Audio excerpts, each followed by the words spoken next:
Bonjour et bienvenue pour cette nouvelle interview de la rédactrice en chef du Membership Club.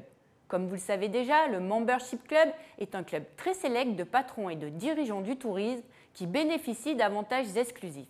Ils ont notamment accès à notre liste de diffusion WhatsApp et aux articles payants de Tourmag. Aujourd'hui, j'ai le plaisir d'accueillir Laurence Gaborio, directrice de l'IFTM.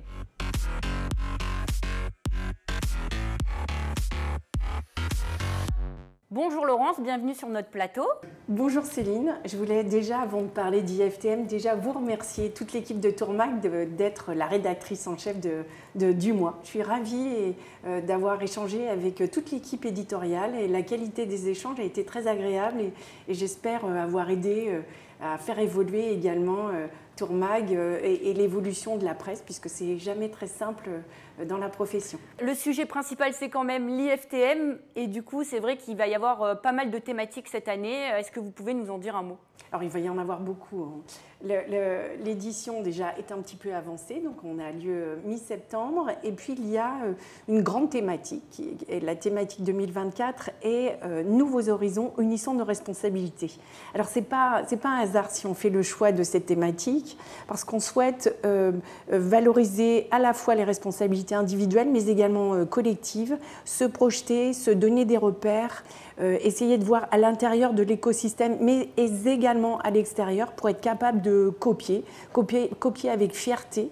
Et donc, on a repensé entièrement cette animation, enfin cette thématique, pardon, pour traiter trois gros axes. Le premier, qui n'est pas une nouveauté, qui touche tout ce qui est en lien avec l'environnement. Le deuxième est le digital et l'arrivée de l'intelligence artificielle, qui est une innovation qui fait peur. Donc, on va essayer d'apporter des solutions, des idées qu'on puisse copier sans diminuer les difficultés de l'arrivée de l'intelligence artificielle générative. Et enfin, le troisième axe, troisième pilier de l'édition 24, c'est l'inclusion. L'inclusion, parce que c'est essentiel pour attirer les nouvelles générations, pour garder les nouveaux talents. Et il y aura trois thématiques, on en parlera peut-être un peu plus tard, sur les différentes conférences qui seront en lien avec cette thématique phare de l'édition 24. C'est un sujet qui vous tient à cœur et que vous souhaitez vraiment mettre en avant, et notamment il y aura un invité de marque le premier jour. C'est ça, donc l'inclusion en effet, pour moi ça me touche personnellement, mais aussi toute l'équipe qui est organisatrice d'IFTM. Et l'invité de marque sera Philippe Croison, qui sera présent à la conférence inaugurale, qui va nous faire vivre, je crois, des moments très forts, à la fois de up and down, et expliquer ce qu'il a vécu aussi dans le tourisme, et puis sa vie. Je pense qu'il y a quelque chose de très inspirant à travers cet homme. Et vous voulez aussi le lier à l'attractivité du secteur, hein, c'est ça ce thème-là, pour attirer justement les nouveaux talents. Exactement. Alors, il y a en nouveauté le village de l'attractivité avec un partenaire, l'ESCAET. Donc, il y aura énormément d'animations autour de l'attractivité et de l'inclusion, des conférences au sein du village de l'attractivité et dans le cadre du programme officiel. Et on a ouvert beaucoup de partenariats avec des associations et des organismes tels que Essentiem, Je pars, tu pars, il part. Évidemment, avec l'association d'Annette Masson, donc Tourisme et Handicap. Donc, il y a énormément de choses qui sont importantes et il faut avoir une approche d'ouverture. Donc, pour travailler, pour attirer les nouvelles générations, clairement, le côté inclusion est essentiel et il nous est important de le valoriser pour l'édition 24, mais pas que 24. Maintenant, on a mis une petite pierre, enfin une grosse pierre, je pense, sur ce sujet-là et ça va continuer. Vous avez parlé du village de l'attractivité. Quels sont les autres villages qu'on va retrouver pour cette édition 2024 ? Alors, il y aura les villages classiques, que le village des Théo et des croisières. Des croisiéristes, donc ça c'est un village qui va être plein d'animations. Il y a des nouveaux acteurs qui vont arriver sur cet espace et je laisserai les personnes le découvrir, mais on a entre 4 ou 5 nouveaux Théo et deux croisiéristes pour ce village.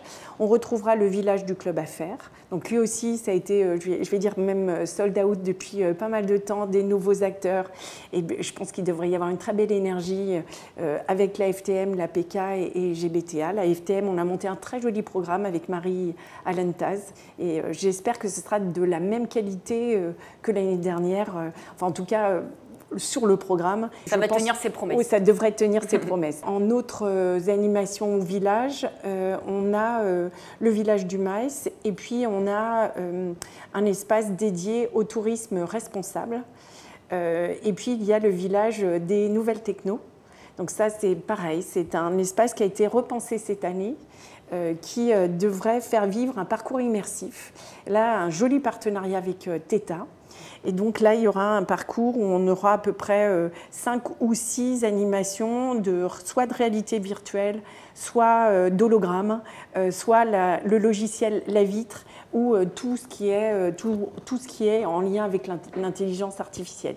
Donc je pense que cet espace devrait susciter pas mal d'intérêt et il sera à côté du start-up, du village des start-up, qui lui aussi est repensé avec un partenariat avec Orchestra. Donc Orchestra sera le parrain du Startup Contest. Donc il y a eu un coaching, un partenariat, il y a eu un vrai accompagnement des startups cette année et en plus il va y avoir des jolies pépites. Donc j'ai hâte de voir les résultats des finalistes qui seront présentés sur le salon. Je pense qu'il y a pas mal de choses à attirer des présentations des startups. Vous accueillez aussi cette année de nouveaux pays. Alors on retrouvera la France, mais il y a également des pays qui vont faire leur retour ou qui vont venir sur le salon cette année. Alors avant de parler des nouveaux pays, j'ai oublié quelque chose parce qu'il y a énormément d'animations et ça foisonne d'animations. Il y aura la fresque du tourisme qui sera présent. On réorganise la Convention Afrique et en nouveauté, il y a le comité stratégique d'outre-mer qui sera présent également sur le salon et le mini-live de CDS comme l'année dernière. Donc il y aura énormément d'animations. Je suis sûre que j'en oublie. Donc il y a pas mal de choses qui vont être mises en place. Concernant les nouveautés des pays, alors on a de nouveaux pays. Je pense que les visiteurs vont pouvoir découvrir encore plus de destinations puisqu'on aura à peu près un peu plus de 1500 destinations. Donc ça c'est beaucoup. On est beaucoup mieux par rapport à l'année dernière. Donc le salon sera plus grand. Et on va accueillir l'Espagne, le Portugal, qu'on attendait avec impatience, le Chili, l'Ouganda, donc il y a de nouvelles destinations. Il y a aussi un temps fort pour les agences de voyage, c'est la TAC, la Travel Agent Cup, et la TAC Junior. Alors c'est un moment attendu, vous avez renouvelé cette année la TAC Junior. C'est ça. L'année dernière, on avait renouvelé l'attaque. Il y avait une énergie de dingue. Là, on espère vraiment refaire cette même énergie. Et l'attaque junior a été repensée cette année. Encore une fois, toujours dans l'esprit de l'inclusion, d'attirer des nouveaux talents, de valoriser les nouvelles générations. Et là, on leur a demandé une vidéo. Il va y avoir une sorte d'expérientiel présenté dans le cadre de l'attaque junior. Et j'ai échangé avec votre équipe rédactionnelle ce matin. Ils avaient adoré ce côté énergie qui avait été déployé au sein de l'attaque et de l'attaque junior. Eh bien, c'est jeudi après-midi et on espère renouveler cette belle énergie. J'avais adoré. Moi, à titre personnel, quand je suis arrivée en tant que directrice du salon la première année, parce que je trouve que valoriser un AGV, c'est fabuleux. Et en plus, tous les réseaux sont derrière. Il y a un côté bataille, mais pas que bataille.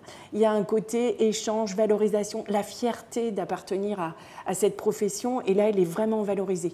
Et je trouve ça assez génial.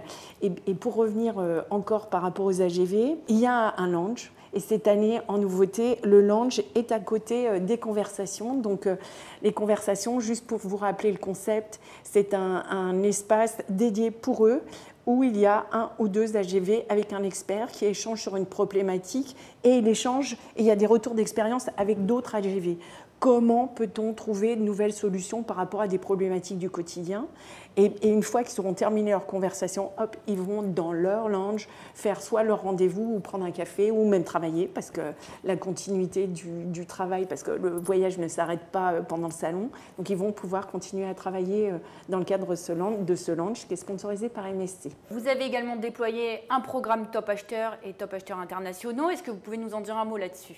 Alors ça, c'est un gros programme où on invite les AGV, on prend en charge leur train ou leur avion et l'hébergement. Et puis, pour les top acheteurs internationaux, ils sont pris en charge également. Et là, c'est plutôt des acheteurs du monde entier, mais enfin principalement européens, qui viennent acheter plutôt du groupe ou acheter de la France. Et il y a une prise en charge complète également. Cette année, ça va être un peu un challenge pour la fréquentation. C'est un point d'interrogation, puisqu'avec les Jeux olympiques et paralympiques, les dates ont dû être un peu décalées. Quel est votre feeling là-dessus?